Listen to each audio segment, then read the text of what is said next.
Hi there, in this video it's all about bevels and embosses, making this kind of 3D effect. I'll turn it off, turn it back on. Alright, I'm not a big fan of it, but you might love it, and that's okay. I will judge you still, but I won't do it to your face, don't worry. Let's jump in now and learn bevels and embosses. Alright, so we can add that bevel and emboss to any shape we like. Instead of text, we're going to do this circle here. So I'm going to click on the circle, make sure it's selected, turn the eye on and off so you know you've got the right one selected. And it's down here under effects. Bevel and emboss, and that's it. Pretty easy.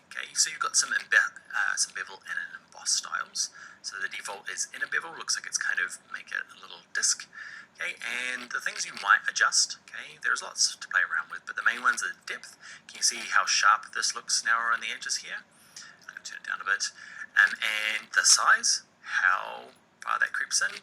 And then soften, you can turn it so it gets really fluffy around the outside. So just play with those.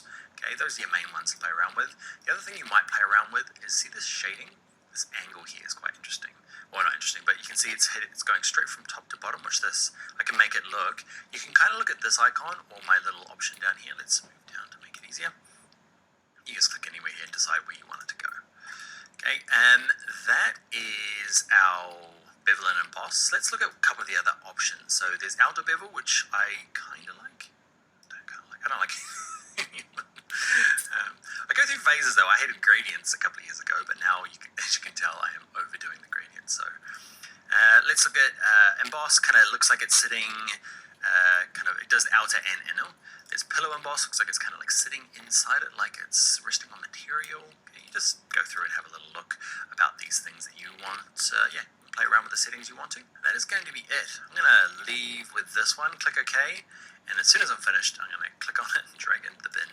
You might love embosses. There's nothing wrong with them, just personal taste, and that's, If you love them, we've got an exercise coming up in a second, and you can cover the whole thing in bevel and embosses, and share it with me, and prove me wrong. Alright, that's it for this video. Let's jump into the next one.